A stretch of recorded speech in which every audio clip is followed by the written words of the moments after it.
Ladies and gentlemen, please welcome legendary Syracuse Orangeman from 92 to 96, former Knicks power forward, John Wallace in the building. We appreciate you, man. Thank you for joining us. Appreciate you guys. I feel bad I don't have my Knick gear on, man. I feel like it's okay. Given how bad we are, man. It's understandable. I'm like the stepchild that wasn't wanted or something, man.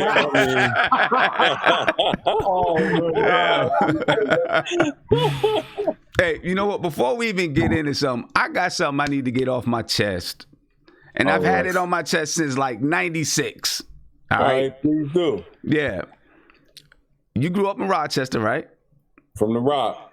Okay. I lived in Utica from the end of elementary school until high school, till my sophomore year. Upstate. Right? Upstate. And when I was living in Utica, somebody came through. I was living in a place called Adrian Terrace Projects. I know. Yeah, I know Utica very well. Yeah, so somebody came through, tall dude, super duper tall. And he was in the neighborhood, and he said, I was asking around about, playing ball against somebody, and, people pointed me towards you. Now, I'm like, I think I'm 8th grade or something like that. And he said, I'll give you 20 points, and we'll play the 21. I'm thinking, I'm like, okay, I could get at least a bucket, right? We play, boom. I get a couple shots up, but they all get blocked. They get blocked. I get one shot off and I miss it. I lose 21-20, right? And then the guy tells me, he's like, yeah, I'm from Rochester. I got family here in Utica. I'm going to Syracuse. I never knew his name. Then when you got drafted to the Knicks, I was like, yo, was that John Wallace? It's been burning me for years, since 96. So I don't know. I just felt I might as well ask you. That sounds like something I would have done. That was my MO back then. Okay. Was to give you 20 and go to 21 just to prove the different levels of the talent and just playing. Because so many guys when you just watching the game seems so easy because those guys are so good. Mm-hmm. So I remember back when I first got drafted and I'm coming back home or talking to guys at home. And guys would be like, man, I think I could beat Charlie Ward or Chris Childs one-on-one. And I would turn around and I'd tell them flat out, they would beat you 100-0.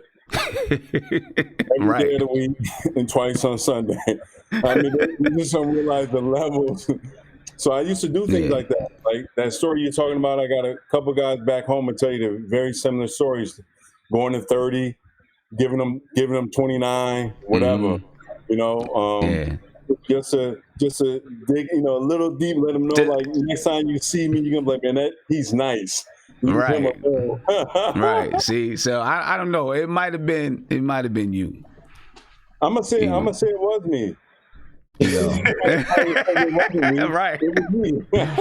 And the one shot I got off, I was right there, had a little mid-range jump shot, and I blew it. And I couldn't stop thinking about it. I was like, I can't believe I missed that shot. And after you missed that shot, I told you, that's game. It's over for you. That was it. As a matter of fact, you did tell me, you said, oh, you should have made that one because it's over. And I think the score was like, I think it was around 20-15 at that time or something like that. See that? Yeah, it'd be like that, man. Just, like I told all my old friends I used to beat up on the basketball court or whatever.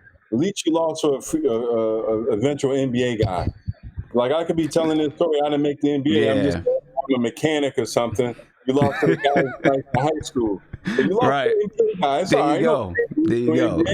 Right, exactly. No shame in that at all, man. No shame in that at all. Yeah, so I do have a quick question though. This might head because you talking about busting normal guys like us, but when you're on the set of He Got Game, and you had Ray Allen, Travis Best, Walter McCarty, did you have any stories about busting them one-on-one? Because come on, you're on the set for how many hours? The hoop is right there. You guys are all eventual NBA players, prospects at the time, I believe. So was it? Did you bust any of them on the court? Did you give it to Jesus Shuttleworth? At least give him like a hot 30 before y'all finished shooting? If you know my resume, I gave it to him in college. I gave him some in the NBA. He gave me some too. But on that set, why that movie was so good and why it was so like the basketball scenes, none of it was scripted. That was just us hooping out in Brooklyn for a couple months and Spike taking bits and pieces of it. But that was just us literally just playing hoop, pick up ball, no set plays, no nothing. Besides that one when he threw it off the backboard, when he dunked it and pulled the newspaper out of his sock. Other than that, everything else was just us straight hooping and getting it in out there. Like, I mean, we was really getting it in out in the projects, playing late night. It was fun, man. That's kind of ball we all kind of grew up on. So it bringing us back to our roots. It was really, really fun. But of course, I was giving buckets out there. Next time you see all the NBA guys, Kyle Lowry's giving me shout outs to other guys. When they do that, I got hops, baby. You know what I'm saying? That movie. And that was just an ad lib because that was me. I do got hops back then. Right. But that was just us hooping, man. And we all went out for the role of Jesus Shuttlesworth. We all read for that role to get the other roles we got, all the other ancillary roles that came. But it was all about Jesus Shuttlesworth. Everyone thought he should have picked Stephon Marbury, who's my boy, close personal friend, and obviously it's kind of depicted on him slightly, sort of, the Brooklyn thing. But I think Spike Lee picked the right person. After you look at Ray Allen's career, and Stephon ended up doing his own movie and doing his thing over in China, but he got a lot of backlash because he didn't use Stephon at the time. But I mean, after you look at Ray Allen's career and the way that movie turned out for all of us, I would have to say he picked the right person. Yeah. That's a great movie. Yeah, that's a great movie. And what's crazy is like I ran into Dame Lillard like 2 years ago at the Garden. After their shoot around, I'm walking on to do my thing because I still work for the Knicks. And I walk on the court and he's just like, "Man, I was just watching that movie," and it really just dawned on me, like all the young guys today that they came up on that He Got Game movie. That was their movie. Yep. And shout out to Spike because Spike told me that give me everything you got on every scene. Give me everything. Give me your all, and this movie will pay you the rest of your life. So. He definitely lived up to his word, and every time I see him I try to tell him thank you or buy him something because I'm still getting checks every month for that movie. Yeah, shoot. I mean that's the way to do it right there. You know what I'm saying? That's the way to do it. Shoot. So let me see. You were drafted to the Knicks in '96, right? Yeah. Tom Thibodeau was there. We got to bring out some Tom Thibodeau questions. Tom Thibodeau was there in '96. You played with the Knicks the year they made that finals run, 99 to 2000. What can you tell us? What do you remember about Tom Thibodeau and his approach to the game? I was with Tom every day, Coach Tibbs, every day because he was the rookies guy. So myself, Dante Jones, Walter McCarty, we had to be at practice an hour before every practice. Mm-hmm. So Coach Van Gundy said practice at 10. That means the rookies had to be there at 9. He only told you that the first day. You had to learn that from the very first day. He never repeated that. So whatever time he gave, we had to be there an hour early. But when you got there, Tibbs was already there working out Allen Houston. He already got Larry Johnson some shots. And then he came over to us and you thought he just started because he had so much energy and excitement about let's get better today and we're going to get after it. And that was Tom Tibbs, man. And I knew once he did become a head coach, I knew he was going to be successful because being around Van Gundy and people of that ilk, he just learned how to attention to detail and do everything the right way and do it 100% and hold everyone as accountable as the best man on the team, as the alleged, 15th man on the team, whatever. So I think he coached everyone just as hard as the best guy on the team, and I think that's what's important to be a really good head coach. And I'm looking forward to the Knicks this year and the culture that he's going to implement and bring us back to those years where the Knicks were relevant every year, miss those years, man. Yeah. It's been a rough couple of decades, besides the Melo stint, the Melo era, when we been in the playoffs. But the past couple of decades, man. That donkey Hibbert blocked the dunk, and it had to be a Georgetown guy that had insult to injury. Oh my goodness, tell me about it, right? You felt the wind come out, like you just felt that. It was like that was painful. We agree with Prigioni, man. But, yeah, we were done after that. But can I ask you a question on that real quick on Tom Thibodeau? So Tom Thibodeau, obviously, he came from at least it seems like all of our favorite eras of Knick basketball, where it was tough, it was no nonsense. But now he's in a so-called, and not necessarily a worse, but a relatively softer NBA, right? Some of the hard-nosed coaches, they kind of lose their voice, and obviously Tom Thibodeau's had somewhat of a rocky road after really good years with Chicago, and it's never been down to really his X and O's. He's a good X and O guy, it seems like, but now you have this smorgasbord of like coaches around him, Woody, and those are the guys they picked up to put around Tom Thibodeau. How do you think that's going to translate with some of these younger guys? Because Tom Thibodeau, you can't, the whole George Carl school of basketball, hey, just do what I tell you to do. No complaints, whatever. That's kind of dying or dead, versus now you have to have more of a softer touch. So how do you think he's going to translate with these so-called younger guys, the new NBA, which is a little bit more softer than before? Well, I think there's got to be a little bit of conformity on both sides. Like Tibbs got to be willing to conform a little bit, I'm sure, and because he's going to change his style a little bit because today's player is a little different. But today's players got to be a little bit more receptive to some constructive criticism and knowing they're getting taught by an NBA champion coach. And once you buy in, it makes it a lot easier. And that's just life, man. When you're a player, obviously the management and hired the coach that they feel can bring us to where we need to be. So you got to trust in the whole system, and you got to buy in. And when you had a seasoned vet team, when I came in, where I had Ewing and all those guys, Stark, you had no choice but to buy in. You buy in, or you weren't on the team, literally. Mm-hmm. So that was non-negotiable. And there's not really the seasoned vets around anymore that can come in. Like, honestly, Udonis Haslam, what he did down in Miami this year, like, talking to them during the playoffs, and you saw the little bits and pieces of it when he went off on them during the game. But he's doing that in the locker room at practices the whole year. I know Udonis very well. So we need, you need somebody to hold you accountable every single day to make sure that you're doing what you're supposed to do, because the NBA is a grind and it's tough.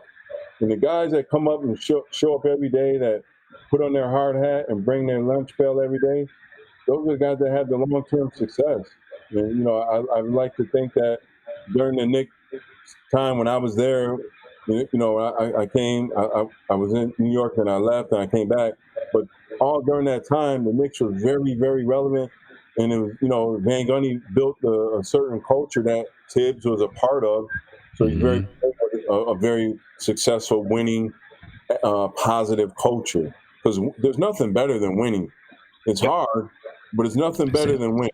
If it was easy, everybody would be winning. But it's hard to accomplish. It's tough practices. I remember a couple of times being like, wow, I can't believe we just won and we're about to go 3.5 hours and 4 hours. Like Van Gundy, his saying was, we can be here all day. I don't care. I don't have anything to do. I mean, for the 24 hours. So, I mean, however long we got to be here to get it done, we're going to get it done. Yeah. So, are there any players on this Knicks team that you think are really going to benefit from Tom Thibodeau? Maybe even more than some others. Every single player is going to benefit from Tom Thibodeau, just like every single player benefited from him in Chicago and in Minnesota. He brought them to the playoffs. They hadn't been in the playoffs for however long in Minnesota. He single-handedly was responsible for not only drafting Jimmy Butler, but instilling the work, the necessary tools to make Jimmy Butler become the player that he eventually became. That all started with Tibbs. So I'm hoping he can instill some of that Kool-Aid into R.J. Barrett and the rest of them, man. I mean, I'm looking forward to it because, those. I'm sure all summer those guys are working as hard as they can work. They weren't a part of the bubble, so that's a little, chip on your shoulder. Mm-hmm. And everyone's talking junk about the Knicks. That's another chip on your shoulder. And I just hope guys hit the courts. And I know Tibbs has got them in one thing, they're going to be in phenomenal shape. So they're going to be in phenomenal shape, and hopefully when you're in that kind of shape, you're able to sustain a higher level of playing, and which will hopefully some of those tough losses we had at the end of the game last year, we can turn those into victories. You turn some of those to victories during the playoffs. Once you get to the playoffs, anything can happen. And the Knicks, the only 8 seed, I think, still in history to make to the NBA Finals. So, you just got to get to the playoffs, man. And I'm an eternal optimist when it comes to my Knicks. So that's just the way I'm wired. So I'm thinking, like, if we can just get in the playoffs, then let the chips fall where they may. And I trust in Tibbs' coaching and his what he's going to instill into the players all year. And, like I said, the guys like RJ, knowing his father and knowing where he comes from, that pedigree, I'm looking forward to him proving people who said, maybe he didn't have as good a year as they thought he had. I thought he had a good year, and I think he's just going to build on the year that he did have, and I'm looking forward to that. And Mitchell Robinson and the rest of those guys, man, just coming out, their hair's on fire every night. Let's get it. Yeah, so, yeah. Given that the point about veterans, I think, is extremely important. That you came to a situation where you had guys who knew how to win. I mean, I don't want to reminisce about those Knicks teams, man. It hurts to talk about them because it's just, I look at the team now, I'm just like, this is not what I grew up on. Even though I'm an eternal optimist. So everybody, John Wallace is basically saying the Knicks got 45 wins next year. So put it out there. Put it on me just like Tibbs put it on himself. There you go. Put it out there. We don't mind pressure because we know we're going to be prepared for it. Mm-hmm. When you prep for it, when it comes, you welcome it because you know you're going to bust through it, man. There's nothing that you can't accomplish when you're superbly prepared for anything that may come your way. And that's the part of Tibbs that, I'm sure you got some of that from Van Gundy, just the attention to detail. Congrats to my man Stan and getting the job done on the Pelicans. But the Pelicans, they're going to be the attention to detail is going to be at an all-time high. The same thing is going to be for the Knicks. That's just so I'm looking forward to that, man. Van Gundy and Pat Riley and those guys, they were doing analytics before it was termed analytics. They were figuring out the percentage that you went right, left, 1 dribble, 2 dribbles, what you shot. I mean, we had all those stats, and you had to know them, especially as a rookie. When he asked you that question, if you wanted to play, what percentage did Glenn Rice shoot going left off 2 dribbles? You had to know that answer, and if you didn't know, you're not going to be in the rotation that night. Jeff was. Okay, my bad. Yeah, Jeff was just scrappy, wasn't he? He's from Rochester too, right? Exactly. They're from. Did you run? Well, did you? I guess he was already in the NBA when you were in high school because he was a high school coach in Rochester. Jeff Van Gundy's the first person to send me a college letter when he was a coach at Rutgers University in 1988. Wow. That's the first letter I got from college, 9th grade going into 10th grade, and at a camp he was at, big man point guard camp in Oneonta College. And I got a letter from Coach Van Gundy, and it kind of changed my life because it made me want to work hard. But, we talk about it all the time because literally he's the first person to be like, oh, you might be a college player. Wow, so. Okay. Yeah. But he's because, I picture Jeff Van Gundy, holding on to Alonzo Mourning's legs or whoever's legs he was holding on to in a scuffle. Alonzo. Yeah, it was so right? Right in the middle of the fight, just like he was jumping out practice sometimes and started scrimmaging with us. Like, lightly running a 3-man weave and just to show you he could do it, making an entry pass. His thing was, if you can't get the ball to Patrick Ewing, you can't play. So if someone threw the ball away or didn't get it to him properly, he'd sub you out, put himself in there, and he'd be like, all right, play D on me. And he'd pump fake. He'd have all these pass fakes, and he'd get it to Patrick every time. That he's like, if I can get it to Patrick, so can you. Right. I want to get it to him. That runs in the family. Stan Van Gundy is a very doing drills where he's putting it behind his back. I'm like, Stan Van Gundy got dribbles like that. He was doing all this. Both of those guys can play, and they played in Rochester. Which Rochester's a basketball hotbed, man. We got Thomas Bryant in the NBA now. Isaiah Stewart's about to get drafted. Anthony Lamb might get drafted. Quentin Rose might get drafted. So we got Rochester's always been a hotbed for basketball, and Stan and Jeff played up there at Nazareth, and they did their thing in high school up there. So good, man. And those Knicks teams epitomize the scrappiness in Jeff Van Gundy, man. So hopefully this team can do the same thing with Tom Thibodeau. Exactly what we need. You know what they say, the old adage, you take on the identity of your coach, right? So we in good. Yep. That's the truth, which I think it is. We're going to be all right. Yeah. So going to be all right. Before we get to famous passes, because of course we gotta give you love, your Syracuse run. But I want you to get too happy first, because I'm a St. John's fan. But it is what it is. But wait, hold on, St. John. I grew up in college, and I saw but then you guys just get dorms. I mean, how can you be at college all those years, no dorms? It's like, what dorm we meeting up in? We're just gonna meet at the building. What building? I gotta admit too, man. I grew up in St. John's, a Johnny's fan too. Well, that's because you guys like Chris Mullin and Mark Jackson and Walter Berry and those Boo Harvey. I get it. Yeah, Malik Sealy, rest in peace, Malik Sealy. Like Biggie said, their reign on the top was short like leprechauns. See that? It's been so long since St. John's been of prominence. Yo, Jarvis, you hear that? Wow. That's I was going to ask you, before you destroyed my team, I was going to ask you about, because you made a good point about veterans. Now, Tom Thibodeau is in an interesting situation where he doesn't have that veteran leadership. So I think coming into this draft, he's going to draft guys who fit his personality, fit his philosophy on the court, right? And you obviously, you've been in the game, you did things on MSG. You're a basketball head through and through.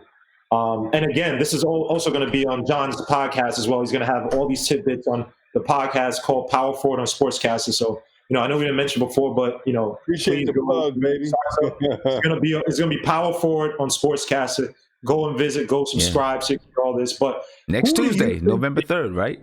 Next Tuesday, November 3rd. Yeah. I'm looking forward to that. Who do you think in the draft fits Tom Thibodeau's vision and his style of play? Well, honestly, I don't know any of those guys personally. So it's hard to answer that and make a true assessment if you don't know them, because you got to know their psyche. You got to know how they're built. You got to know their work ethic. Are they gym rats? Do they love the game? Is the basketball no more on their priority list? Like all these things that you have to take into account besides talent and how many points they scored and rebounds and all that stuff. You gotta be able to dig into someone's heart, soul, mind, and all that, and stay there for a minute and reside there and really find out the true them, their true self, and then you make that assessment. So if I did that, I'd be wrong to do that on one of these kids, because I don't know them well enough, don't have enough information on them to say which player would fit Tibbs. But I guarantee you, Tibbs has been doing all the necessary homework and due diligence, and he knows, he has a good feeling as to which player would fit his style of play and his culture. That I can assure you. I don't have it, but I'm sure Tibbs and his staff and all those guys, they've been doing all their homework. They have it. Leon Rose, my man West, all those guys. They know what they're doing, and I trust in them 1,000,000%, and can't wait for them to see who we do get. Yeah. I know. I look at a few guys. There's a few guys that I think fit Tom Thibodeau perfectly. One of them is Isaac Okoro. I know you said you don't know those guys well, but we spoke about that. I think he fits what Tom Thibodeau likes to do perfectly. As far as just his defense, his motor, the way he wants to get up. I mean, he wants to play hard every time he's on the floor. You know what I'm saying? He's got to work on his offensive, his skills offensively a little bit. Not that he doesn't have them. He's got to work on it a little bit. His outside shot, his mid-range shot. But the motor and the energy that he brings to the game and his willingness to really sell out on defense, I think Tom Thibodeau would love him. Okay, well, Yeah. like I said, I don't know enough about him to say one way or the other. Obviously, I know a little bit more about all the guys who are supposed to go in the top, but that's just from videos and reading about them. I wasn't watching college basketball this past year as like scouting to see who we should get because it's above my pay grade. But what I do know is whoever they bring in, it will be a good fit because they've done all the necessary homework. But as we know in this world, you can do all the homework you want. Sometimes, like the Donovan Mitchell, you don't know he's going to be a star. I mean, he went 13th, but he ended up being Donovan Mitchell is a bona fide star, and he went 13th in the draft. Just like Kawhi Leonard, going so deep in the draft, so late in the draft, and becoming the starter he's become. So, that just, finding that diamond in the rough sometimes. So sometimes it's almost better not to have one of the top 5 picks, but you have that 8th to 15th pick. You can find that Dame Lillard. You can find that Kawhi Leonard. You can find those diamonds in the roughs that end up, changing your whole fortune around. Like, I mean, Donovan Mitchell down in Utah has made Utah relevant immediately. Right. And he's a star. Yeah. Dame Lillard's a star. I think he's the best point guard in the game. Everyone knows how I feel about Dame Lillard. He is the truth, man. He really. You got this look on your face, like I mean, that says something that made you feel a little uneasy. The best point guard in the game, though. Better than him. Steph Curry ain't better than Dame Lillard. If you put Dame Lillard on the Wizards, on the Warriors, the same years Steph was there, they'd had the same record. They'd had the same amount of titles and everything. He comes in and insults St. John's. That he brings this preposterous. This supposed to be Dame Lillard is really good, and he's a little bit more efficient than Steph, and a little bit more durable. Well, he's definitely more durable. He's definitely more durable than Steph. He's tough, man. Plus, I mean, he came in, he hit the ground running. He ascended much faster than Steph. It took Steph a couple years to make that full adjustment to become like a star. Dame Lillard hit the ground. He was a star. He came in with a chip on his shoulder. He had the confidence. He had a different mindset. He's like, y'all can't touch me. I'm different. And he said that from day one, and he proved it. Dame Lillard is he's gonna get some talent around him, man. You're gonna see, because as soon as LaMarcus Aldridge left, everybody's like, all right, they're gonna be done. No, they were the 3 seed in the West back-to-back years after that, man. Dame Lillard is a problem. He's tough. He's a problem. He's definitely a problem. He ran into a problem with the Warriors that one year, right? I mean, come on. And that Dame time to all I'm saying, if you change them, because if Dame Lillard doesn't have 3 other All-Stars with him, but if you change teams, they're not going to miss a beat with the Warriors with Dame Lillard, man. I don't know, man, because Steph, he plays with the ball in his hand, but he can play off the ball. Dame doesn't like to play off the ball as much. You know what I'm saying? He likes to have the ball in his hand, and I mean, not that there's anything wrong with that, because he's great. You got 3 other All-Stars handling the ball for you. Come on, man. Okay. But John, let's be serious. I don't know, man. Always be serious. That Warriors team, take KD out, right? So that first Warriors team that won the championship. Yeah. When you looked at them, can you sit here and tell me that you thought that Klay Thompson and Draymond Green were going to be as effective or as good in that system before they won that chip? When you looked at that team before they won the championship, I saw the year before with Mark Jackson, and then Steve Kerr just took the offensive and took off the wheels a little bit more and let them really fly. I saw that coming. Okay. I mean, we all saw that coming. That's why we were all kind of we wanted Mark Jackson to kind of get that ring, but we all saw that coming. Oh, yeah. I definitely inevitable. And it's not a knock on Steph. It's just a big up to Dame Lillard, because if he's on the team like that, he'd have a ring too. All right. Dame Lillard is good, man. I'm just saying Dame Lillard is a all monster. I'm saying is Dame Lillard is just as good as Steph Curry. That's what I'm saying. So let me ask you this, and I don't want to steal your thunder, Guillermo, but it just kind of leads into it. This is fun. I love it. Melo's with Portland. You and Melo 1-on-1. Two Syracuse legends 1-on-1. Actually, someone asked me this question yesterday, and there's only one person that at my position I would bow down from Syracuse, and it is Melo, because he was able to bring home the title in that 1 year.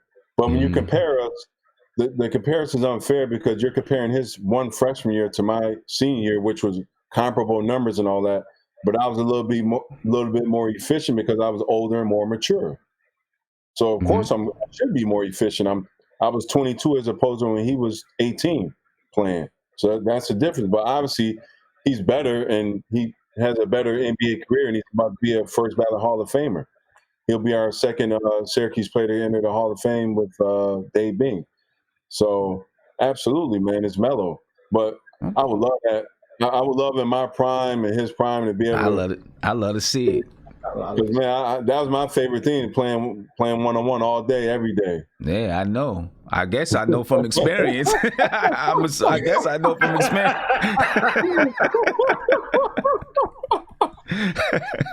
But talking about Syracuse, so there are a lot of legends come out and play for Syracuse. And if you had to pick your starting five, right? Take yourself out of it.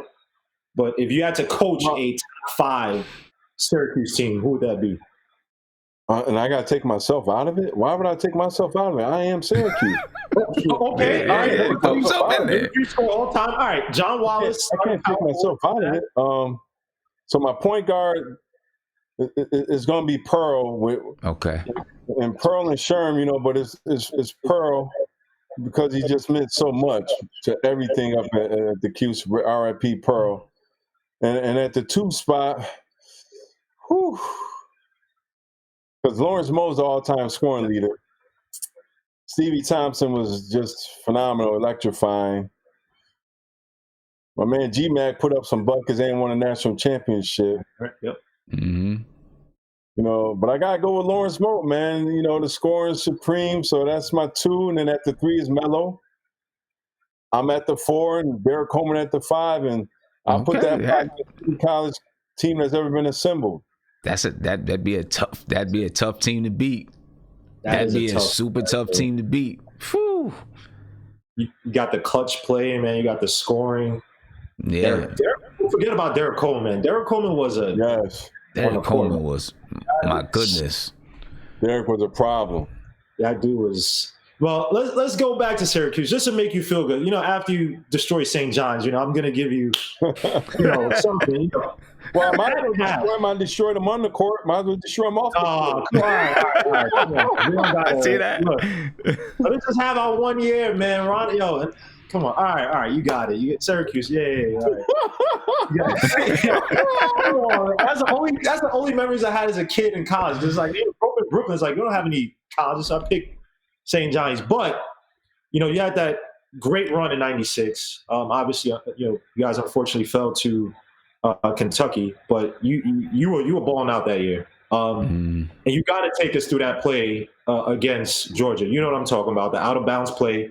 Jay Sepul over Shannon Anderson.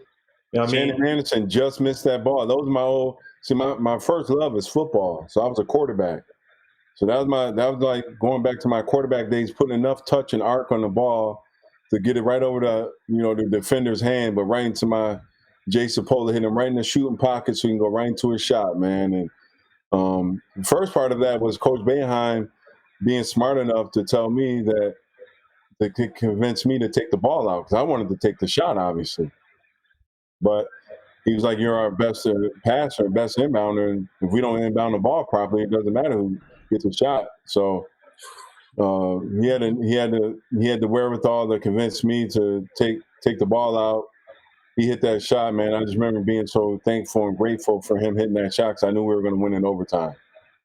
And of course, you hit the big shot. And I know he just want to get to his shot because of course he hit the 3-point shot to win the game. So of course he said, "I knew we were going to win overtime." Of course it goes to John Wallace and well, the thing was I finished with 30 and 15, so obviously those guys couldn't guard me, and I obviously reminded them every 28 seconds that they couldn't guard me, just in case they forgot in that little brief on offense. But can you take us to the Kentucky game? Because you went off in that Kentucky game as well, too. I believe 29 points. I believe 11 for 19 or something like that. 11 for 19. That game right there, man, was, obviously looking back, Kentucky was the better team, one of the best teams I ever played in the finals, right? 8, 9 NBA guys. But that night was our night. And if I didn't foul out, we would have won. It was because, I had those boys like Antoine, Walter. I remember Antoine coming up to me after the game and basically being like, because at the time I put it on him so much, he's like, "You're gonna make me stay in school." Then he ended up changing. Like, cause I gave them boys, I was talking crazy to them the whole game, and giving them buckets, and I'm talking to Patino, I'm talking to everybody, right? And man, that game, that's one game I've never watched afterwards. It hurt so much. I couldn't even bear to be on the court. I went to the locker room and just started tearing the locker room up when I realized we were going to lose the game. So, they were the better team, but that night was our night until I found out. I know that burns. I know it burns. That's tough. I know it burns. So talk to us about Power Forward. So Power Forward is, this vodcast we're doing on Sportscasters. You go to Twitter, 44 John Wallace 44. Check it out. We're gonna be doing our thing on there, man, with some Syracuse guys, talking a lot of Syracuse sports and life and business, finances, everything. We're gonna run the whole gamut. It's not gonna just be a sports related show. We're gonna be talking about everything, our family, life, everything, man. We're gonna touch on all the topics. My first guest is gonna be my boy, my partner in crime, Lawrence Moten. Okay, that's what's up. He'll be my first guest, and I'm looking forward to that. And we're gonna do it right, man. I can't wait. Sportscasters is a great company, and my man Nick Shoepacks, we're doing some great things behind the scenes, and we're gonna get them out in front of the camera a little bit too. Yeah. You're gonna get him out in front of. Okay. Well, I'm looking forward to that. We talk to Nick, a few times a week. I'm looking forward to seeing Nick get on the camera. Yeah, I got you. Don't worry about that. Yeah, and I got your link. I'm about to put your link in all the chats so people can go ahead and follow you on Sportscaster so they can be ready for the so they can get ready for the podcast. I'm looking forward to it. I appreciate it, man. Now, what made you guys go into like this whole Knick thing? Like, are you lifetime Knick fan? What player made you a Knick fan? You want to go first, Sim? Yeah, I mean, I'm just a lifetime Knicks fan, man. I mean, who's your favorite Knick? I mean, Patrick Ewing is my favorite Knick. Okay. Pat Ewing, that's my favorite Knick of all time. I got a bunch of pairs of Patrick Ewing sneakers in my closet. You got the new joints, the re-releases that when they came out a couple years ago?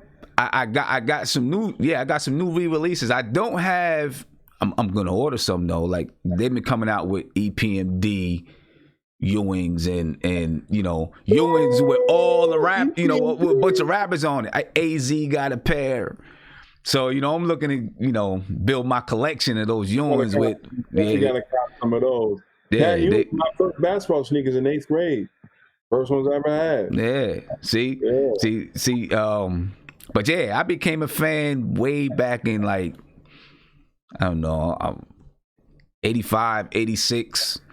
You know what I'm saying? And then that's all that I did. I mean, there were times when I didn't have cable. I'd lay down and just listen to the radio and listen to Walt Clyde call the games every night. You know what I'm saying? I mean, exactly. You know what I'm saying? So I mean, it's just the Knicks just always been there for me. You know what I'm saying? Just always been there. Always been a Knicks fan. And no matter what happens, no matter what I'm going through, what they go through, I'm just a Knicks fan. It don't matter. I'm gonna defend them to the death. No doubt. I'm the same way, man. Yeah, mine is my path is a little weird. So my first game I remember watching, like as a kid, vividly watching, was a game in '93 versus the Suns. And the Suns uniform that year I thought was dope as hell. And I was like, that's the wrong team, right? I'm not supposed to be rooting for them. And it's like, okay, I'm from Brooklyn. Okay, New York Knicks. My favorite player growing up to watch used to be just to watch was Anthony Mason, because he used to have the part in his head, like the Nas. All the crazy designs. Crazy designs. And I was like, oh, man, that dude's cool. But the dude that... R.I.P. Aunt Mace. Yep. Yeah, no rest doubt. in peace. Ewing is my all-time favorite great, but a guy that I was like, I want to emulate my game after him was Allen Houston, just because I was a shooter, because I didn't have the speed and explosion to like be all these kids in the hood, whatever. And it's like these kids were crossing over. Everybody wanted to do Iverson or stuff.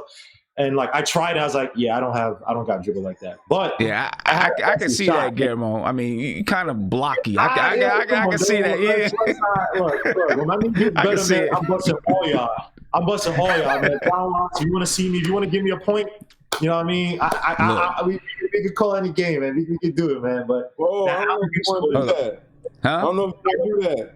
No, yeah, I'm joking, John. Don't. You know what? I'm ready to try it again. I'm only capping, John. But see, the thing is, I'm ready for a redo. I'm older now, so back in the day when I played you and I was jaying you down, crossing you up, now it's gonna be a shoulder in your chest, backing you down. Right. You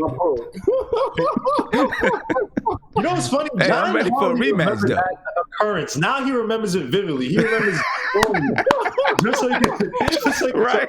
Man, salute to John, man. I love it, man. I miss trash talking. I miss this, man. But yeah, that was my path to the Knicks, man. And again, man, I'm too loyal, man. I never move away. I mean, if you hear the teams I love, I'm a Knicks, I'm a Mets, Jets, Manchester United fan. So all my teams have been doing terrible, but you know, I mean, when we do good, I mean, Mets in 2015, Jets in 2010, 2011, you know, it's nothing like a good New York team doing well, man. When the Knicks but at least it's easy for you to remember. It's not a lot of years that you guys did good. So see how quick you recall that? Like 2011, 2015. Like, ain't a lot to remember. You know what I mean? I'm speechless. I don't have anything. So this is. I thought it was gonna be a fun exchange. It's been abuse all day, man. You know, go ahead, Sam. I can't. Yeah. I don't know how much time you got, man, but it's really been fun. I'm really looking forward to the podcast next Tuesday. Is there a specific time that it debuts? No, we're working on the time and when it's actually going to air, if it's going to be live and all that. But we'll work out everything. But we'll definitely shoot it Tuesday. I think it's going to be live, but I'm not 100% sure. But I'd have to venture and say it probably will be live. Yeah. You know, hopefully it is live, because I'm definitely jumping in the chat when it's live, and definitely. You know, see what you guys talking about. Throw a couple jabs out there or something. You know. Yeah, we're looking forward to it, man. Trying to get up to you guys' status eventually. You know what I mean? You'll get there. You'll be there. Former Syracuse, great. I mean, people want to hear what you're talking about. Yeah, man. The fact that you're going to be there with Mullen, and you're not just talking about basketball, because remember, a lot of these kids coming in, you spent 4 years in college. I mean, you develop through the years. Guys are spending 1 year in college, and they're coming to NBA basically still teenagers. So they need guidance from guys like you, man. They don't have, I mean, you know, a lot of players say they do this and that. I'm not saying they don't, but to have somebody like you on, you know, YouTube, or not YouTube, but on the internet, on Sportscaster, talking to people, talking about finances, hardships, that stuff. I mean, a lot of kids who are coming up, they're going to get that guidance that they're not getting, you know, from AAU or from this agent trying to push them to do this. So salute to that, man. You're going to touch on a lot of things that normally they don't touch on. We're going to touch on everything, man. Yeah, that's good. That's good, because like you're saying, these young guys, you know, they need to hear from former players. You know, you can have the Basketball Association and you know, the NBPA and you know, things that I know they set up classes and stuff like that. The NBPA is trying to implement even more things to help with the young guys coming into the league, giving them more financial literacy, just trying to make them more aware of what's going on in the business around them.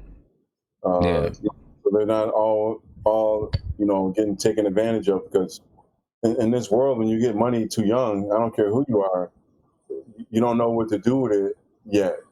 Right. When you're 20 something, young, early 20, just like if you're early 20s on Wall Street and you hit it big on one of your stocks or whatever, you kind of lose it eventually because you get it too young. And unless you have some good guidance and people around you who really, really care about you. Really, not trying to leech off you, but really care about you, and also can be an asset to you. Can't have everyone just leeching. Someone's got to add something to the pot at some point. Right. Or the pot goes dry very fast. Right. Have you had any of, because you've been in the league, been around the league, had a historic college career. Have you had any players come up to you and just any Knicks come up to you, Knick players come up to you and just ask you for some advice about? Yeah, I talk to all the guys, and especially all the Syracuse guys. I'm always, phone call away. They all have my number, and it's not just Syracuse or the Knick guys. Kids in general. Like I meet at all my Knick events. Like there's a couple kids I've kept in touch with over the last 8-9 years. That's started out as little kids and stayed in touch via text. Literally, I haven't seen him in like 8 or 9 years, but he texts me all the time. He's in college now. He's doing well. So I just try to help out anybody. Sometimes they're like, you shouldn't give your number to everybody, but I'm like, I only text back people I want to talk to. So I don't care who texts me. If I don't want to talk to you, we're just not going to talk. I mean, so I'm not changing my number or anything to avoid anything. If I don't want to talk to you, I probably won't return your text, and that's just the way it goes. All right. I have one last question. No problem. Like I said, my favorite player of all time has been Patrick Ewing. Can you give us a funny story about Patrick Ewing from the time you were with him? Well, I got a bunch of funny Nick Ewing stories. What time's been Patrick Ewing? From him playing, whenever the reggae music came on, and just seeing his body get it's like electricity. Like it's just like, because he'd be sitting there, his nickname's the Beast. He works. No one worked harder than Pat, unequivocally. No one ever worked harder than him. So he's just this surly working hard every day. Then you hear some reggae music come on, and you just see this, like, you just start dancing. You feeling go like, oh, okay, Pat, okay. But my favorite Pat story, because when Patrick came from Jamaica and was in Massachusetts and went to college, and he got heavily ridiculed and wrongfully so, because obviously anyone that goes to Georgetown is smart. So for people to imply that he wasn't smart or whatever they were doing back then to be demeaning to him, he dealt with a lot of bull back then. And we all remember that. So because of that, he doesn't really. He's kind of standoffish to some people over here when he was a player, like in terms of signing stuff, right? But in Jamaica, when I was with Patrick, I went on a trip with him. He took me over there, and I saw him sign autographs for hours. The line was miles long, and he signed all of them. And it hit me, and it made sense to me that he's with his people, and he got turned off in America so much because so many people were so against him for no reason. Like, there was no reason to be against Patrick Ewing. He was a great player, unless he's like against your team. I can understand that, but to have visceral hate that was shown towards him, it was unwarranted. So to see him in that light was a beautiful thing for me. And I always like to bring that up because it was awesome to see that side of Patrick Ewing that people over here rarely get a chance to see when he was playing. So it was awesome to see that side of Pat, man, signing autographs for hours for everyone. I think the whole country of Jamaica got an autograph that night, man. It was incredible, man. It really was. It was dope. Nice. All right. Salute to Pat. Yeah, salute to him, man. Rest in peace. Yeah, rest in peace, John Thompson. Thank God Pat recovered from COVID-19. No doubt, absolutely. Yeah, so, hey, John, it's been great. I would love to do it again sometime. Anytime, it's man. been great, man. Please, bring me back anytime you guys want.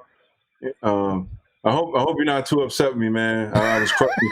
I'm not trying to quote John. I'm not Sim. I watched the game. You got a little post up game. I got you, bro. Yeah, but see, the thing you're not realizing with that post up game is a lot of elbows to the area that can be detrimental. I saw you trying to get Coach Walker. I got you. That's cute. I got you, man. Don't worry. Give me 1 point. I got you. But no, man. Thank you guys so much, man. I appreciate you. You guys keep doing your what you're doing, because you guys are the true Knick fans, and you got the true Knick enthusiasts out there who follow you guys and listen to you guys all the time, and I'm one of them. So thank you guys so much, man. Truly appreciate you. Thank you. We appreciate it. Thank you, John. All right, man. Have a great weekend. Be safe. All right, and we'll be tuning in next Tuesday for sure. Peace. All right. And Guillermo, it's fun. It was fun. This was fun, man. It was fun, man. I'm looking to get that. I am looking to get a rematch, though. Oh, we got to get a rematch. So I mean, I don't meet many NBA players, man, but I mean, he seems like one of the most humble guys, man. This guy, nothing to it, So guys, please, again, power forward.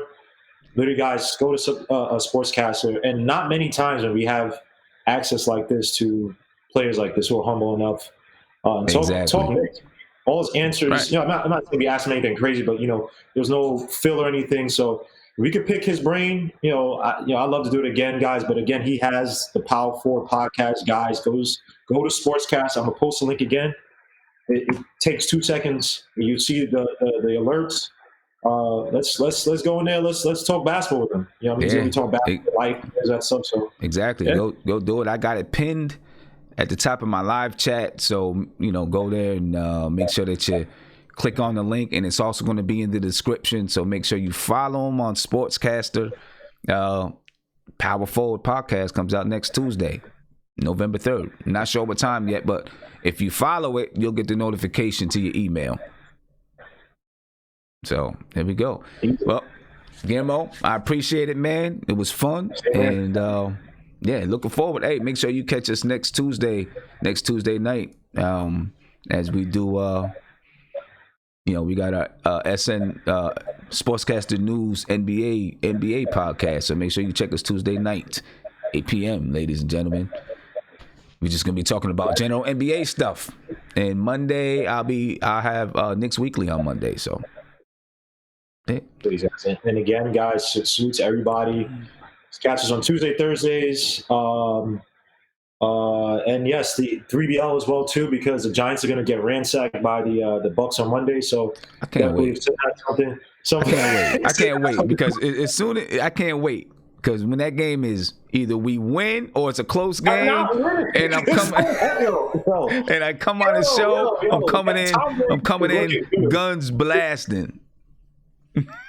Daniel Jones gonna do so. All right, look, I'm not even gonna. Whatever. Sim is delusion thinks that there's probability or possibility. Hey, I'm just saying. I don't know. We'll see. Didn't they just sign Antonio Brown? They just signed Antonio Brown too. I picked him on my fantasy too. They got Antonio. Oh my God!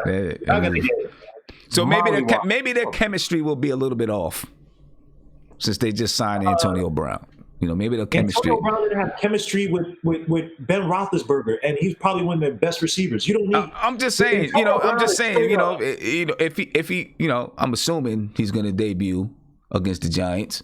Maybe the chemistry just be a little bit off. You never know. You're gonna bobble the ball right to your end zone and then drop it. So look, he might do something. You never know. He's a little off kilter. He's off kilter. His first game with the Patriots against the Dolphins, he put up some absurd. I get it. I'm just saying, maybe we gotta. Sim, it's okay. I gotta try to pull something out. Think about some way. It's gonna be like the Jets. I'm going into Sunday. We're playing the Chiefs. I know we're not going to win. I know you guys going to get smacked. I'm not saying we're going to win. I'm just saying, if we find a way to make it a good game, But like this, the Giants are still in the playoff hunt. This is how pathetic. They're still in the playoff hunt. Yeah. This is how pathetic the NFC East is, man. But salute to you, man. Again, I'm coming out with the Kara Lewis video, so watch out for that. Just been stupid busy. Next week, I think I got my OBS working well, so I want to do the Terrell Terry watch along. So for any guys who are wonky and just want to watch video on Terrell Terry, so I can say how much he's not like Steph Curry, join. And guys, salute to everybody, man. All the podcasts out there, the Uncle Freezy's, That Ain't Rap podcast, Triborough, Marquise Walker, Andy M podcast, Cooking with Zay, Joe of Nick's Morning Coffee was in here, Raw Hebrew Remnant. Salute to all you guys. Subscribe to these channels, man. We talk Knicks, we talk life, we talk music. Support us, man. It takes 2 seconds to subscribe and like. But until next time, man, salute, God bless, and peace, man. Peace.